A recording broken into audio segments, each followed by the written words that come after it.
आज की मुरली किरण सिस्टर पढ़ेंगे। ओम शांति। मेरी आवाज क्लियर है? हाँ जी।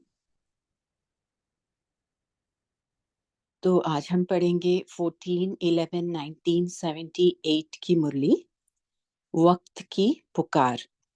इस मुरली का पहला भाग हमने कल पढ़ा था।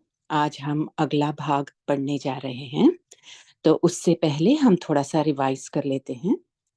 तो कल सबसे पहले तो बाबा ने एक बहुत महत्वपूर्ण क्वेश्चन हमसे पूछा था। बाबा ने पूछा, सदा स्वयं को ऊंचे ते ऊंचे बाप के डायरेक्ट ईश्वरीय संतान समझते हुए सदा समर्थ स्थिति में रहते हो?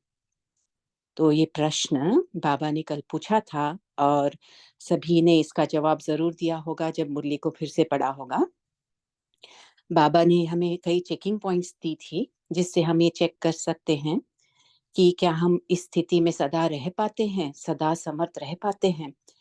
तो बाबा ने कहा, इसे चेक करने के लिए अपने संकल्प और अपने समय का चार्ट बनाओ। बाबा ने ये नहीं कहा कि बाबा को कितना याद करते हो, सेवा कितना करते हो, इसका चार्ट बनाओ। बाबा ने कहा समय और संकल्प का चार्ट। क्यों? क्योंकि संकल्प जिस तरह के हमारे अंदर उत्पन्न होते हैं उसी से हमें समझ में आता है कि हमारे अंदर कितना योग बल जमा हो रहा है। जितना श्रेष्ठ संकल्प हमारे अंदर उत्पन्न होते हैं उतनी शक्तिशाली आत्मा बनती जाती है। तो ये उत्पन्नता को हमें चेक करना है और उसके लिए समय को श्रेष्ठ श्रेष्ठ कार्य में लगाना है। माना समय को, हम समय को इस समय क्या चल रहा है, कौन सा समय है, इसको देखते हुए स्वयं के प्रति और दूसरों के प्रति रहम दिल बनकर समय का इस्तेमाल बहुत समझदारी से हमें करना है। तो बाबा ने ये दोनों के लिए चार्ट रखने के लिए बोला। और बाबा ने कहा, कैसे आपको समझ में आएगा कि आपकी स्थिति ऊपर जा रही है या नहीं? तो इसके लिए बाबा ने कहा, चेक करो कि दो क्वेश्चंस, जो एक तो हम हमेशा पूछते हैं, मैं कौन, ये तो पूछना है अपने से। लेकिन दूसरा बाबा ने कल हमको दिया, बाबा ने कहा व्हाट एम आई, इसे चेक करो। व्हाट एम आई इज हमारी स्थिति, स्थिति के ओर वो पॉइंट करता है। तो स्थिति को देखें, सारे दिन में कुछ भी कार्य करते हुए हमारी स्थिति कितनी समर्थ रहती है, इसे चेक करने के लिए बाबा ने कहा। और बाबा ने कहा जिसकी स्थिति 99% समर्थ रहती है, हम हर समय 1% का मार्जिन बाबा ने दिया और बोला 99% जिसकी समर्थ रहती है वही विश्व राज्य अधिकारी बन सकता है। तो बाबा ने कहा विश्व राज्य अधिकारी बनना है तो अपने समय और संकल्प के अधिकारी बनो।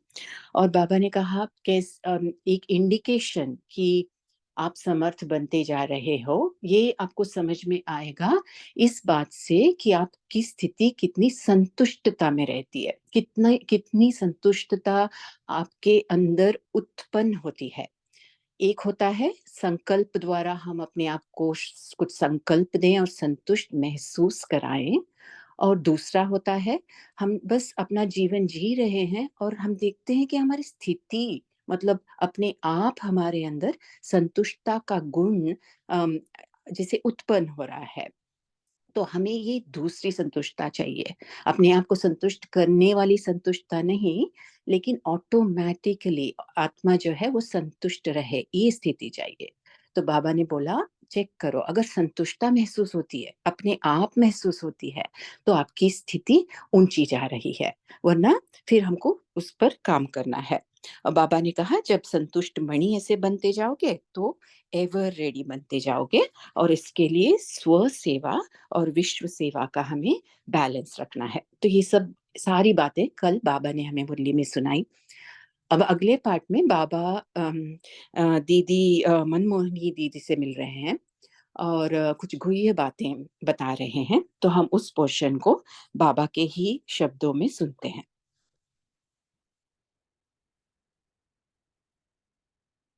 दीदी जी के साथ बातचीत। महारथियों को देख सब खुश होते हैं। क्यों खुश होते हैं?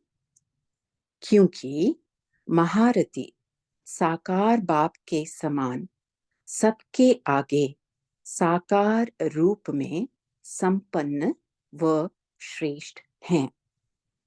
महारथी कौन है? जो बाप समान है। और बाबा ने कहा इस समय महारथी साकार रूप में होते हुए भी संपन्न या श्रेष्ठ है। इसलिए महारथियों को बाप भी देख हर्षित होते हैं क्योंकि समान है। तो समान को देख हर्ष होता है। संगम पर ही बाप बच्चों को सेवा के तख्त नशीन बनाते हैं। यह संगम युग की रस्म अपने हाथों से भविष्य में भी तख्त नशीन बनाएंगे। क्या कहा बाबा ने? जो संगम युग में तख्त नशीन बनते हैं, सेवा के तख्त नशीन, तो बाबा ने कहा वो आगे चलकर भविष्य में भी तख्त नशीन बनेंगे। तो बाबा ने कहा स्वयं गुप्त रूप में तख्त नशीन बच्चों को देखते भी हैं, सहयोगी भी हैं, लेकिन प्रैक्टिकल तख्त नशीन बच्चों को ही बनाते हैं। तो बाबा ने क्या कहा कि हम तख्त नशीन तो बन जाते हैं सेवा के, लेकिन वास्तव में हमारा बैकबोन कौन होता है? बाबा। तो बाबा सब कुछ कराता है और लेकिन प्रैक्टिकल में ऐसे दिखता है जैसे कि बच्चे कर रहे हैं। तो यह समय अभी से ये रस्म अभी से आरंभ होती है। करण करावनहार है, तो करणहार का भी पाठ बजाया और अभी करावनहार का भी पाठ बजा रहे हैं। बाबा अपने आप के बारे में बोल रहे हैं कि शुरुआत में बाबा ने करणहार बन के पाठ बजाया और फिर हमको निमित्त बनाकर करण करावनहार बन गए। तो बाबा कह रहे हैं बाप का तख्त होने के कारण, ये अंडरलाइन पॉइंट है, बाप का तख्त होने के कारण तख्त नशीन होने में बोझ अनुभव नहीं होता, क्योंकि बाप का तख्त है ना। क्यों ये अंडरलाइन पॉइंट मैंने बोला? क्योंकि हमें से कई हम सेवा सेवा की जिम्मेदारी ले लेते हैं। तो जब हम लेते हैं तो कई बार ऐसे लगता है कि इतना बड़ा काम हम कैसे करेंगे, कैसे होगा हमसे। लेकिन हम हमेशा देखते हैं कि जब समय आता है उस सेवा का, तो बाबा स्वयं करा लेता है, अपने आप करा लेता है, बहुत आसानी से हम वो कर लेते हैं और हमको उसका बोझ बिल्कुल महसूस नहीं होता। तो ये जो है निमित्त बनने का सेवा के लिए, ये बहुत बड़ी बात जो हम कर लेते हैं, इसके लिए बाबा ने कहा कि बोझ नहीं, हल्का महसूस होता है। बाप का तख्त होता है ना, इसीलिए ऐसा महसूस होता है। बाप का दिया हुआ तख्त, बाप का तख्त होने के कारण तख्त नशीन होने में बोझ अनुभव नहीं होता, क्योंकि बाप का तख्त है ना, और बाप ने स्वयं तख्त नशीन बनाया। ये बहुत नशे की बात है कि बाबा ने हम सबको, हम सब इस यहाँ जो बैठे हैं, सबके सब निमित्त हैं इस सेवा के। तो हम सब इस सेवा के निमित्त बने किसके द्वारा? स्वयं भगवान द्वारा, बाप द्वारा। तो बाबा कह रहे हैं मैं स्वयं आप सबको निमित्त बनाता हूँ। तो बाबा आगे कहते और बाप ने स्वयं तख्त नशीन बनाया। इस निमित्त बनने का तख्त कितना सहज है। तख्त की विशेषता है इस तख्त में ही विशेष जादू भरा हुआ है, जो मुश्किल सेकंड में सहज हो जाती है। तो क्योंकि बाबा ने तख्त नशीन बनाया, बाबा बैकबोन है, हम सिर्फ निमित्त हैं, तो कुछ भी हो, कितना भी कठिन कार्य हो, वो आसान हो जाता है, बाबा ने कहा। और कुछ भी अगर ऑब्स्टेकल भी आता है तो सेकंड में ठीक हो जाता है। तो बाबा कह रहे हैं इस निमित्त बनने का तख्त समय प्रमाण, ड्रामा प्रमाण, सर्वश्रेष्ठ तख्त और अति सफलता संपन्न तख्त गाया हुआ है। तो इस समय जो निमित्त आत्माएं बनती हैं, तो हमारा गायन सारे कल्प में होता है ना, किसी न किसी रूप में। तो बाबा कह रहे हैं जो ये जिम्मेदारी लेते हैं, इस तख्त पर बैठते हैं, इस समय प्रमाण, क्योंकि ये समय कौन सा समय है जहाँ भगवान खुद कह रहा है मुझे मदद चाहिए। ये नहीं बाबा को, लेकिन हमें वो निमित्त बनाता है ना, तो हम भगवान का कार्य करते हैं। तो इसीलिए बाबा कह रहे हैं कि समय प्रमाण हम काम आते हैं बाबा के और इस दुनिया के। और ड्रामा प्रमाण सर्वश्रेष्ठ तख्त ये है, मतलब इससे ज्यादा और क्या कर सकते हैं हम। सारी दुनिया को बदल रहे हैं, नीचे से नीचे स्थिति से ऊंचे स्थिति में ले जा रहे हैं, इससे ज्यादा और कुछ है नहीं करने को, है ना। तो इसीलिए बाबा कह रहे हैं कि इससे ज्यादा ड्रामा में और कोई श्रेष्ठ तख्त हो ही नहीं सकता। तो इस बात पर हम थोड़ा सा चिंतन करें और बहुत बहुत अंदर से हर्षित हो के रहें, और इस सेवा को समझें कि कितनी बड़ी सेवा हमको मिली है करने को। जो भी तख्त पर बैठे सफलता मूर्त, इस तख्त पर जो भी बैठता है वो सफलता मूर्त जरूर बनता है। यह अनादि आदि वरदान है तख्त को। क्या कहा बाबा ने? यह अनादि आदि वरदान है तख्त को। इस तख्त के तख्त नशीन भी बड़े गुह्य रहस्य और राज युक्त आत्माएं ही बनती हैं। तो ये बहुत डीप बात बाबा हमें समझा रहे हैं कि यहाँ पे तख्त नशीन कौन बनता है, कैसे बनता है। ये बात जो है इसमें बहुत सारे फैक्टर्स आते हैं, बहुत वेरिएबल्स होते हैं।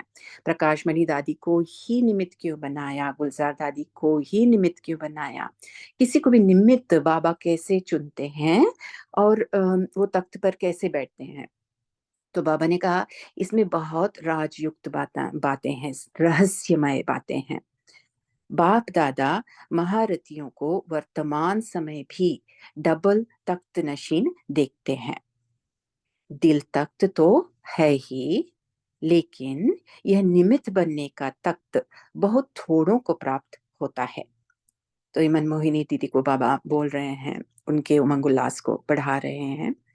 यह भी राज बड़े गुह्य हैं। क्यों उनको निमित्त बनाया जाता है?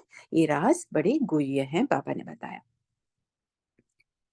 फिर बाबा मधुबन निवासी भाइयों से बोलते हैं, मधुबन निवासियों ने बहुत सुना है, बाकी सुनने को कुछ रहा है?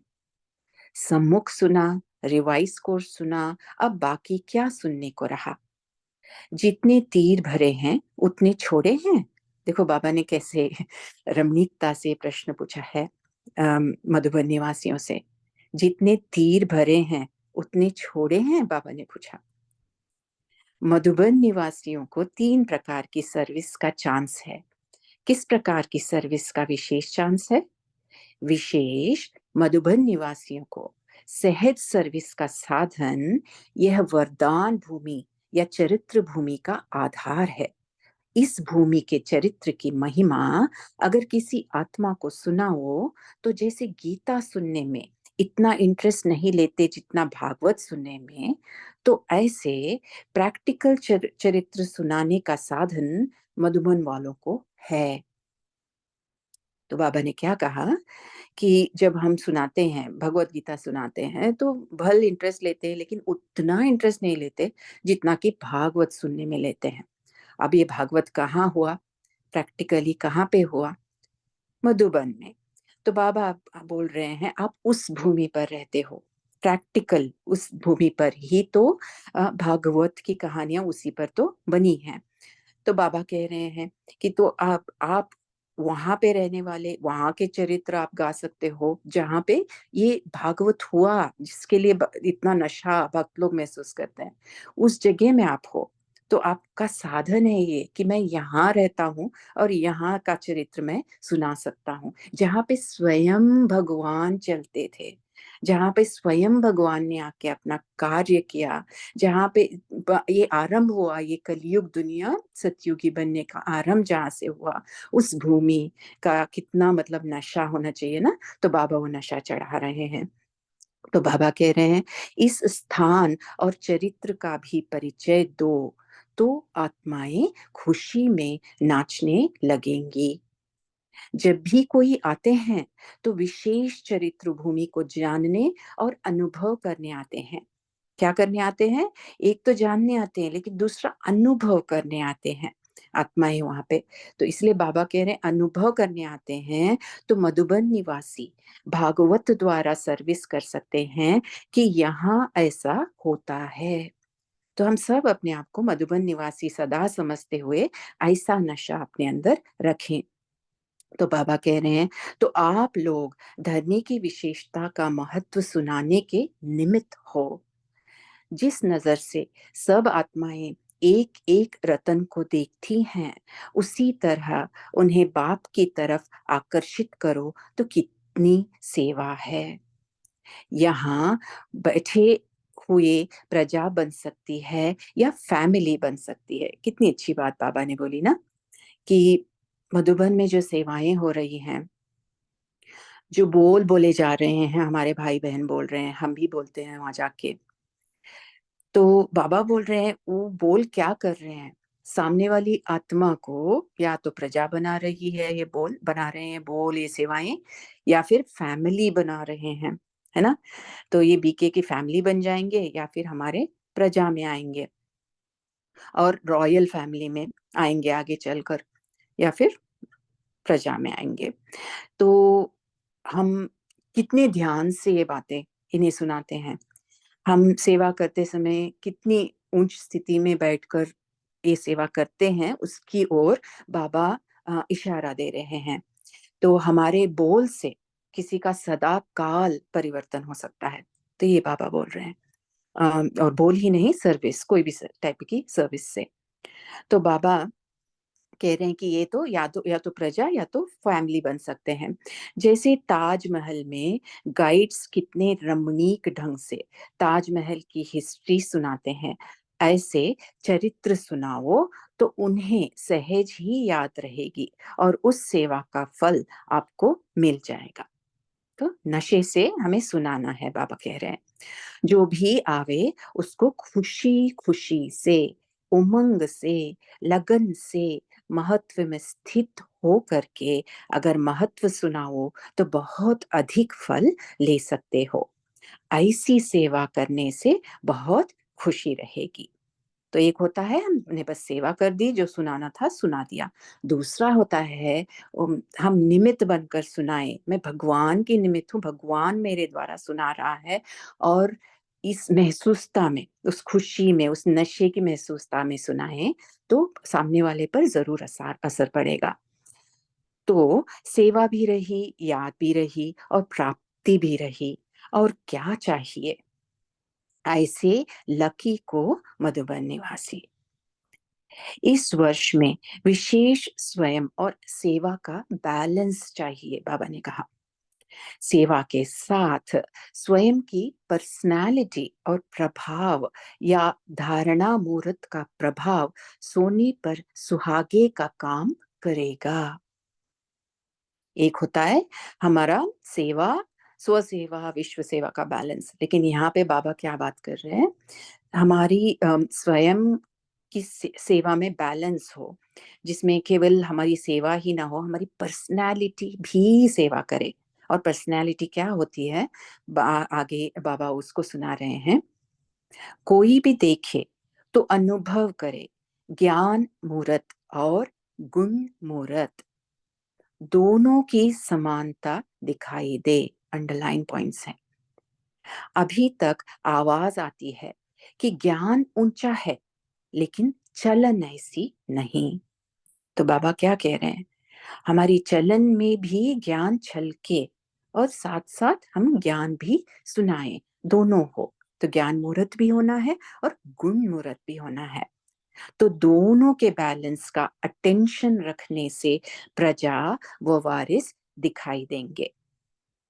सर्विस के साधन तो बहुत हैं, अभी धर्म नेताओं तक नहीं पहुंचे हैं, जो लास्ट युद्ध है जिससे चारों ओर आवाज फैल जाए। तो अंत में ही सभी धर्म नेताएं आएंगे, बाबा ने ये बहुत बार कहा है और अब आने लगे हैं। तो यह होगा ज्ञान की बात से। वो सब कब आएंगे, ज्ञान की बात से ही वो हमारे बनेंगे। जैसे गीता के भगवान की बात से नाम बाला होना है, तो जब प्रत्यक्ष होगा कि गीता का भगवान कौन, तब जाके हमारा नाम वाला होगा, बाबा कह रहे हैं। और इसीलिए बाबा हर मुरली में हमें याद दिलाते हैं गीता का भगवान कौन। ये हम सबको सीखना है कि हम ये प्रूव कर सकें कि गीता का भगवान कौन है। इसके लिए छोटे छोटे ग्रुप बनाकर बाबा युक्ति बता रहे हैं कि कैसे हम ये सब जगह हम बता सकते हैं। कैसे दूर दूर तक फैला सकते हैं? तो बाबा कहते हैं इसके लिए छोटे छोटे ग्रुप बनाकर चारों ओर पहले कुछ अपने सहयोगी बनाओ। स्टूडेंट्स कंपटीशन रखी ना, फिर उसमें एक चुना। तो वहाँ पे जैसे यूथ के बहुत सारे कॉम्पिटिशन चलते हैं ना, उसकी उसके बारे में बाबा कह रहे हैं कैसे आप एक को चुनते हो, बाद में पहले कंपटीशन रखते हो, ये सब करते हो ना, ऐसे सब करो। और छोटे छोटे ग्रुप्स बनाकर दूर दूर तक सबको सहयोगी बनाओ। ऐसे हर स्थान पर छोटे छोटे ग्रुप बने और फिर उन सब का एक स्थान पर संगठन हो, फिर नाम बाला होगा। तो ये सब अभी मधुबन में हो रहा है। तो यह वर्ष है ही नाम बाला करने का वर्ष। अच्छा, तो इस मुरली के विशेष पॉइंट्स हैं। एक, संकल्प और समय दोनों का चार्ट रखो। आदिकाल के विश्व अधिकारी वही बन सकते हैं जिन आत्माओं का वर्तमान समय संकल्प और समय पर अधिकार है। पहले है स्वराज्य, फिर है विश्व का राज्य। जो स्वराज्य नहीं कर सकते वह विश्व के राज्य के अधिकारी नहीं बन सकते। दूसरा पॉइंट, ज्ञान के मनन के साथ अपनी स्थिति की चेकिंग भी बहुत जरूरी है। सेवा के साथ विश्व की सेवा और स्वयं की सेवा हो। विश्व के प्रति भी रहम दिल और स्वयं के प्रति भी रहम दिल बनो। तो ये थे आज के महावाक्य। तो बाबा को हम सभी बच्चों से बहुत बहुत प्यार और नमस्ते। थैंक यू बाबा। ओम शांति।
ओम शांति। Thank you sister, thank you so much.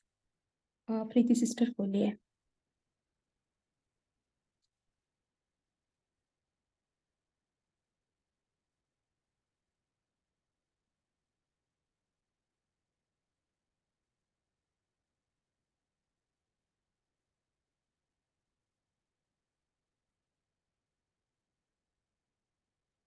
Om Shanti. आवाज आ रही है? हाँ जी, हाँ जी, आ रही। मुरली सुनकर आत्मा का चिंतन ऐसे चला कि हम जिस भी स्थान पर रहते हैं तो हम बाबा के निरंतर सेवाधारी हैं। तो हम बाबा की याद में रहे जो भी कार्य करेंगे उसमें सफलता निश्चित है और हमारी उमंग उत्साह से ही दूसरी आत्माओं की सेवा होगी। जैसे ताजमहल क्या है, एक मकबरा है, वहां पर सिर्फ एक लाश है। हम अगर जिस भी स्थान पर रहते हैं, हमारी स्थिति से बाबा की याद में हम जहाँ भी रहते हैं, जहाँ बाप और बच्चों का मिलन वो मधुबन। तो हमारी स्थिति से छोटे-छोटे स्थानों पर जो ग्रुप बनेंगे, वो ही बाबा की प्रत्यक्षता के आधार बनेंगे और हमें सफलता मिलेगी। ओम शांति।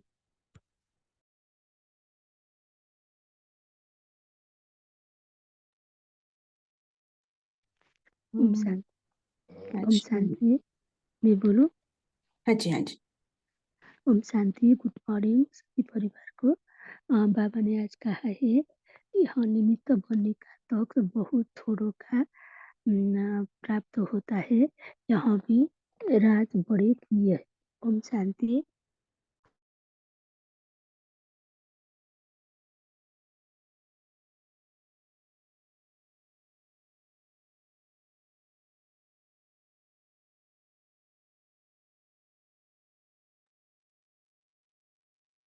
नमिता सिस्टर आप बोल सकते हैं।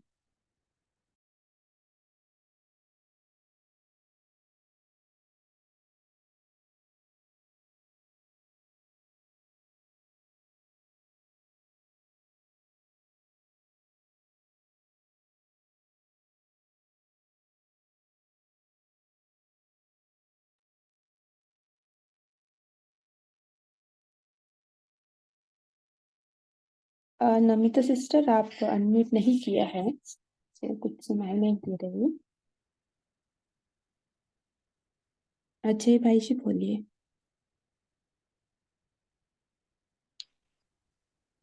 ओम शांति सभी को। बाबा ने बोला कि स्वयं की सेवा के साथ साथ विश्व सेवा का भी बैलेंस चाहिए, और इस बैलेंस के लिए बाबा ने बोला कि ज्ञान मूर्त होकर हमें, ज्ञान के साथ साथ हमें गुण मूर्त होकर भी सेवा करनी है। जब हम बाबा की सेवा गुण मूर्त होकर करते हैं और चाल चलन से ऐसा दिखाई देता है, तो आत्माओं को ऑटोमेटिकली इस संस्था से जुड़ने का और हमारे ब्रह्मांड ब्राह्मण परिवार से जुड़ने का उन्हें महसूसता होती है। तो हमें गुण मूर्त होकर बाबा की सेवा करनी है, हर्षित होकर रहना है, सबसे मीठे बोल बोलना है, ऑटोमेटिक उन्हें भी महसूसता होगी। ओम शांति।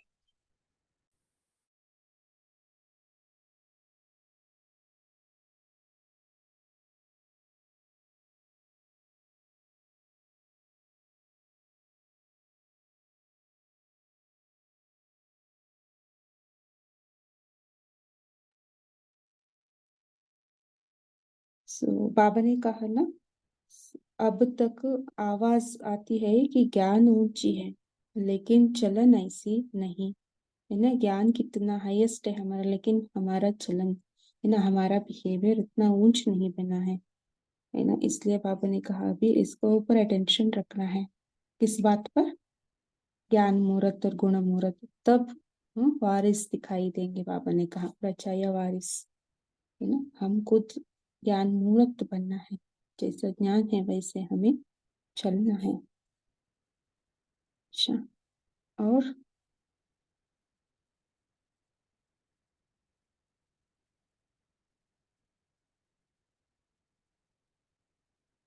गुण मूर्त तो हमें समझ में आता है, ये ज्ञान मूर्त क्या होता है? सीखा चिंतन आप शेयर कर सकते हैं कोई भी।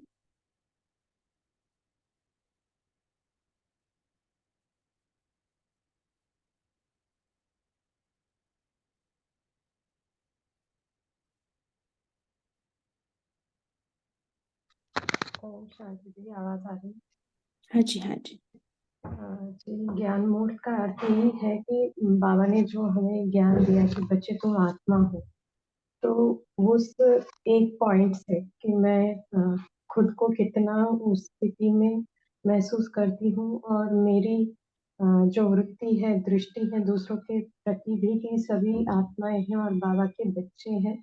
प्रैक्टिकली उसको जीवन में धारण कर लेना ही ज्ञान मूर्त बनना है दीदी। ऐसे बहुत सारे पॉइंट्स हैं जो बाबा ने हम जैसे सृष्टि चक्र भी है कि अभी कौन सा समय चल रहा है, उस समय के अनुसार मेरा कि कहाँ कितना लगाव मुक्त बनना है। तो अभी वैराग्य की वृत्ति बाबा कहते हैं, तो बेहद की वैराग्य वृत्ति कितनी है। तो ये सारी चीजें जो है ज्ञान मूर्त बनना ही है। ओम शांति। अच्छा, अजय भाई जी आप बोलिए। हाँ, बाबा ने बोला कि ज्ञान मूर्त होने का अर्थ, मतलब बाबा बोलना चाह रहे हैं कि जैसे बाबा ने कितना अच्छा ड्रामा का यथार्थ ज्ञान दिया है कि बच्चे यहाँ पर हर एक आत्मा का मतलब एक्यूरेट पार्ट है। ड्रामा में मतलब विभिन्नता है, वैरायटी है। तो ड्रामा बाबा जैसे कैसे साक्षी होकर हर पार्ट आत्मा को देख रहे हैं। हर आत्मा एक यहाँ पर निर्दोष है, कोई भी दोषी नहीं है।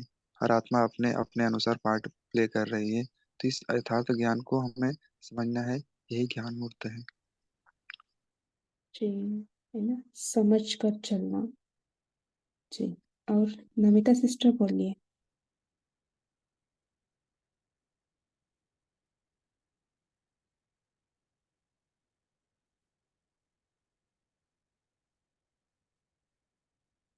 नमिता सिस्टर आप अनम्यूट करके बोलिए।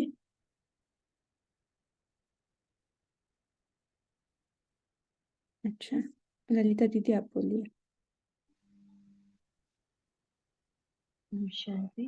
हाँ, वही जैसे ज्ञान मूर्त आपने पॉइंट लिया, समझ कर चलना। क्या जहाँ हमें जरूरत पड़ती है, जहाँ आवश्यकता होती है, ज्ञान स्वतः स्मृति में आ जाता है। अभी अभी दूसरे को भी, दूसरे हमारे सामने हैं, उन्हें भी ज्ञान देना, किस समय क्या ज्ञान देना और किसे क्या बोलना, ज्ञान की पॉइंट स्वतः स्मृति में आ जाए, उस पे हमको फोर्स नहीं करना पड़े, मतलब ज्ञान हमेशा दिमाग में रहे कि हाँ अभी मुझे इस हिसाब से चलना है। तो उसे बाबा ने ज्ञान मूर्त कहा। गुण मूर्त के ऊपर आप लोगों का क्या डिस्कशन चला मुझे नहीं पता, मैं लेट ज्वाइन हुई, लेकिन गुण मूर्त में ये पॉइंट भी आता है कि उन सबको जो ज्ञान, ज्ञान मूर्त होना बहुत आसान है, बाबा ने कहा ज्ञान तो क्या बाबा देता है, लेकिन जब धारणा स्वरूप बनकर हम उसको कर्म में लाते हैं और जो कि हमें फिर चलते फिरते सामने वालों को दिखाई दे, इतना दिखाई दे कि उसके द्वारा वो खुद भी धारणा मूर्त बन जाए, ऐसा गुण मूर्त बनना बाकी है। जब ऐसा गुण मूर्त बन जाए कि सामने वाला देखकर धारण करने लग जाए, तो फिर हम बाप समान बन सकते हैं। ओम शांति। अच्छा, बहुत अच्छा जी। गौतम भाई जी बोलिए। ओम शांति। गुड मॉर्निंग सभी को। तो बाबा ने जो आज की मेमोरी में बताया है वो तख्त के बारे में विशेषता बताया है। अकाल तख्त में, इस तख्त में एक विशेष जादू भरा हुआ है कि बाबा बता रहे हैं जो मुश्किल सेकंड में सहज हो जाती है, जो भी मुश्किल है वो सहज हो जाती है। और भी बाबा ने कहा जो भी तख्त पर बैठते हैं वो सफलता मूर्त बन जाते हैं। और बाबा बता रहे हैं कि यह अनादि आदि का वरदान तख्त को है, जो तख्त को ये अनादि आदि का वरदान मिला हुआ है। इस तख्त के तख्त नसीब बड़ी गूढ़ रहस्य है कि स्वयं आत्मा जो तराजू बन जाती है और बाप का जो तख्त होने के कारण तख्त नसीम का तख्त नसीम को बोझ का, जो भी कुछ बोझ है वो बोझ का अनुभव नहीं होता है क्योंकि ये बाप का तख्त है। तो ये सब तख्त तख्त का बाबा ने आज विशेषता बताई है। ओम शांति।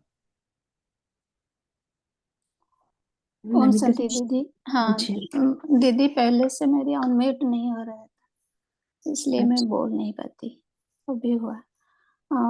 बाबा ने आज तख्त नसीन के बारे बोल रहे हैं। जब हम बाबा का तख्त नसीन बन जाएंगे तो हमारा हर कार्य मुश्किल से सहज बन जाती है, कोई बोझा अनुभव नहीं होता है, क्योंकि बाबा कराबनहार है और हम करनहार हैं।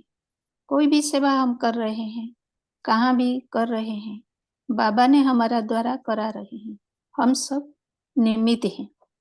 बाबा का तख्त नसीन बन जाएंगे तो सफलता मुक्त बन जाएंगे, क्योंकि बाबा है हमारा बैकबोन।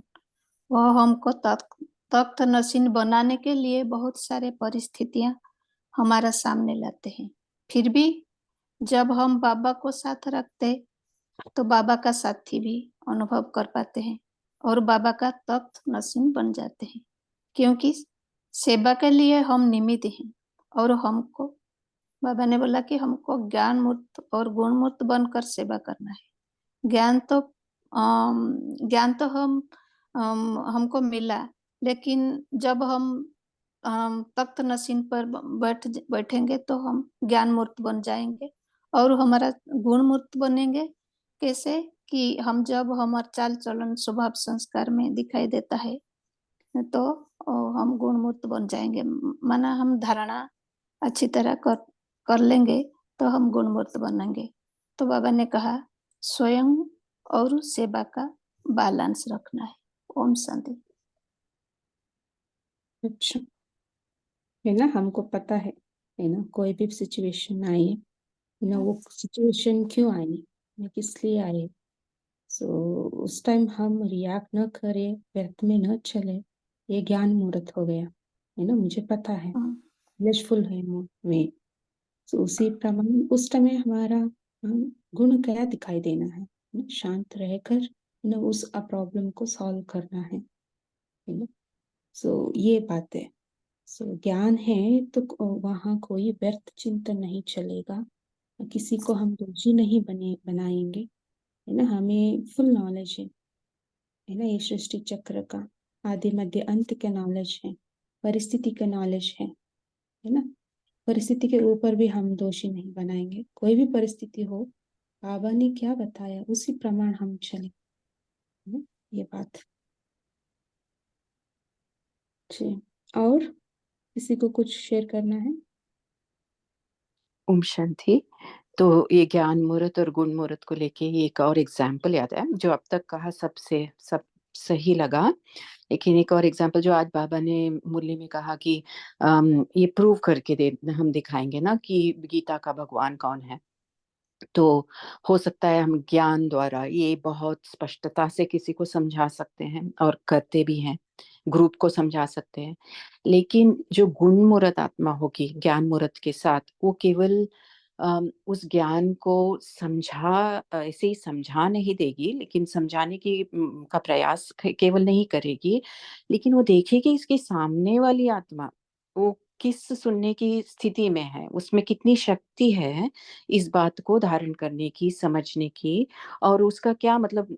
जैसे फॉर एग्जाम्पल कोई है बहुत बड़ा भक्त है कृष्ण का, और वो सामने बैठा है और अचानक से उसको हम ये ज्ञान सुना रहे हैं, तो वो जो सेंसिटिविटी हमारे अंदर होनी चाहिए जिस तरीके से सुनाना है, वो उसमें बहुत सारे गुण हमारे आ जाते हैं।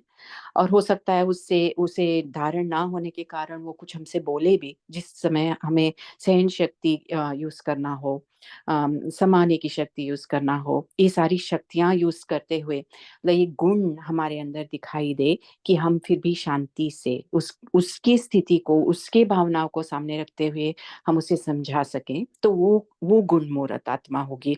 क्योंकि बाबा भी जब आप देखते हैं तो जब भी मुरली सुनाते हैं तो भी वो सामने कौन बैठा है उसके अनुसार सुनाते हैं। किसी मुरली में बाबा बोलेंगे ब्रह्मा बाबा को बिल्कुल याद मत करो, दूसरी मुरली में बाबा बोलेंगे ब्रह्मा बाबा को याद नहीं किया तो मुझे भी याद नहीं कर रहे हो। तो मतलब सेम चीज बोल रहे हैं, लेकिन वो सामने के ऑडियंस को देख के बाबा जैसे अडेप्ट होते हैं ना, वैसे हमें भी होना है। तो वो होगा गुण मूर्त। तो ये एग्जाम्पल भी मुझे लगा कि रेलेवेंट है। ओम शांति। जी बहुत अच्छा। हर्षित भाई जी बोलिए। ओम शांति। हाँ जी, ओम शांति। अभी एक एग्जांपल याद आया, ओआरसी दिल्ली में ना गीता पर विशेष कार्यक्रम था, तो हमारी जो उषा बहन क्लास करा रहे थे, तो सामने ना सारे ये महात्मा लोग भी बैठे थे, ब्रिजमोहन भाई सब भी थे। तो जब सारे क्लास में सामने अपने भाई बहन बैठे थे, दीदी ने सबको खड़ा किया कि कौन कौन घर परिवार में रहकर पवित्र जीवन जीते हैं, ब्रह्मचारी जीते हैं। तो बोले सभी खड़े हो गए। तो ये वो गुण मूर्त की प्रदर्शता हो गई। ज्ञान मूर्त तो डिस्कस कर ही थे, तो उसका जितना प्रभाव पड़ा होगा, अच्छा ये थाउजेंड्स घर में रहते हुए रह रहे हैं, तो एक गुण मूर्त आ गया वैसे। थैंक यू जी बहुत अच्छा। तो ओम शांति सिस्टर। एक दिन में बात हुआ, मतलब एक सब क्वेश्चन उठा था कि जो राजयोगी होता है, क्या वो कर्म योगी वो सॉरी जो सहज योगी होता है वो राजयोगी हो, ये मतलब जरूरी नहीं है। तो इन दोनों में अंतर क्या है, राजयोगी और सहज योगी में? मतलब इस पर डिस्कस चल रहा था, तो कोई शेयर करेंगे पॉइंट्स, उस दिन क्या पॉइंट्स निकला था इसके ऊपर? किसका मुरली का ये आज का मुरली में है राजयोगी और नहीं, आज सत्य? का तो नहीं है, आज टाइम बचा है तो इसलिए पॉइंट्स ले लिया।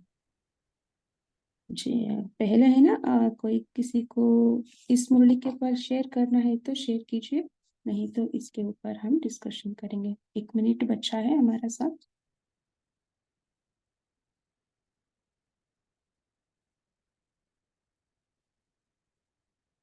ऐसे पॉइंट्स ना हम बफर डे पर आप रख सकते हैं, तब तो है ना।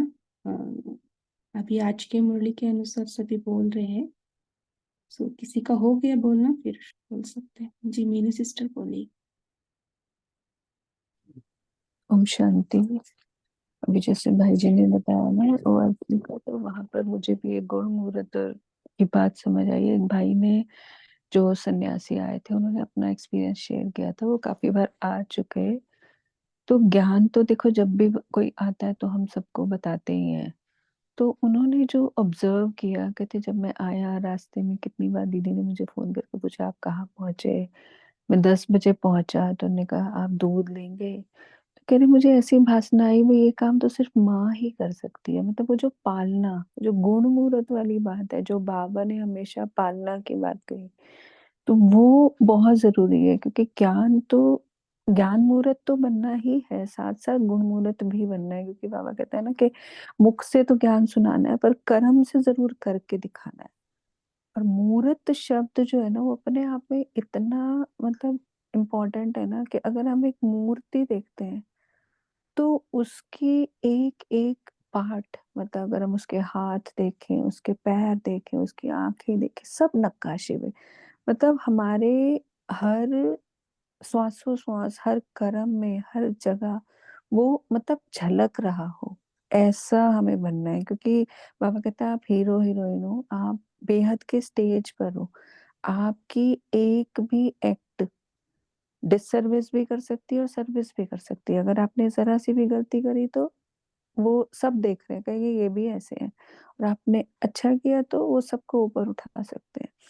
तो गुण मुहूर्त और ज्ञान मुहूर्त का मेरा मनन चिंतन चला। ओम शांति। जी, बहुत अच्छा है ना। गुण मुहूर्त बनना हर कर्म इंद्रिय द्वारा, है ना, वो कोई भी गुण दिखाई दे, जैसे बाबा कहते आंखों से, है ना, क्या दिखाई देना चाहिए? रूहानियत, है ना, मुख से मुस्कुराहट, है ना, हर्षित मुख, अंदर के भाव व्यक्त हो जाए, है ना, गुण में दिखाई दे, और है ना, वाइब्रेशन पर्सनैलिटी से ही उनको अनुभव हो। ये गुण मुहूर्त। जी, अभी टाइम हो गया, सभी पोल का आंसर देंगे। थैंक यू सभी का शेयरिंग के लिए।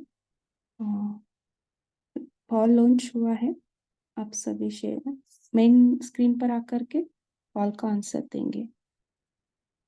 और किरण दीदी हमें भी होमवर्क भी देंगे और योग भी कराएंगे। किरण दीदी आप कंटिन्यू करना, मुझे क्विट होना है, आपको होस्ट बनाती हूँ। ओके।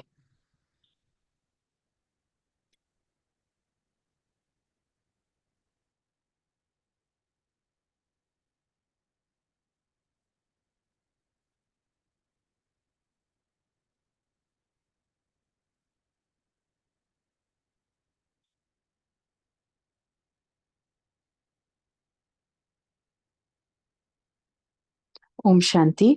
तो होमवर्क के लिए हम आज यही देखेंगे कि हर कर्म करते हुए हमें स्मृति है कि करण करावन हार बाबा हमसे करा रहा है। तो हर कर्म के लिए चेक करेंगे, चाहे लौकिक कर्म हो या कोई सेवा अर्थ भी हम कर रहे हैं, तो सब चीज में ये चेकिंग करेंगे। तो 2 मिनट हम मेडिटेशन कर लेते हैं। सभी अपने ब्राह्मण स्वरूप को देखें। मैं बाबा के सामने बैठी हूँ। बाबा की किरणें मुझ आत्मा में समा रही हैं। मैं मास्टर शक्तिवान महसूस करती हूँ।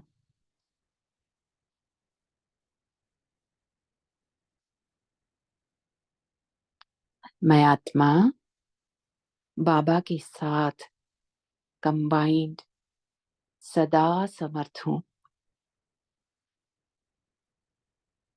बाबा मेरे बैकबोन हैं और मैं निमित्त बाबा के साथ मिलकर नई दुनिया की रचना कर रही हूँ।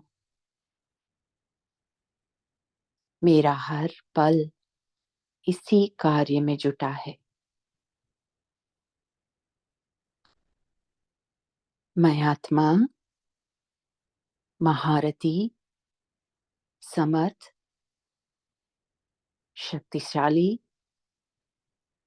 बाप समान हूँ। बाप दादा की दिल तख्त नशीन जिम्मेदारी के तख्त पर बैठी हूँ।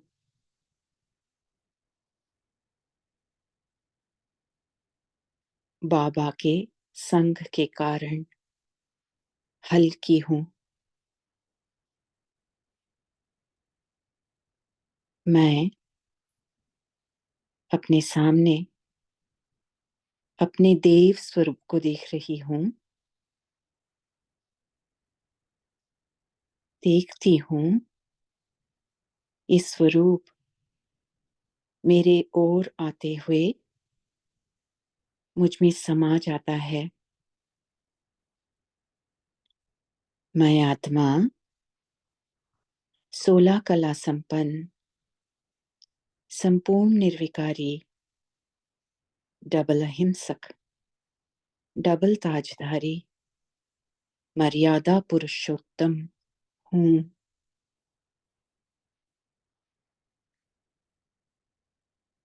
बाबा ने आज तक जो भी सम्मान मुझे दिए हैं, मैं वो हूँ। जो बाबा के गुण हैं, वो मेरे गुण। जो बाबा की शक्तियां, वो मेरी शक्तियां। जो बाबा का कर्तव्य, वो मेरा कर्तव्य। मैं सदा समर्थ आत्मा हूँ। ओम शांति।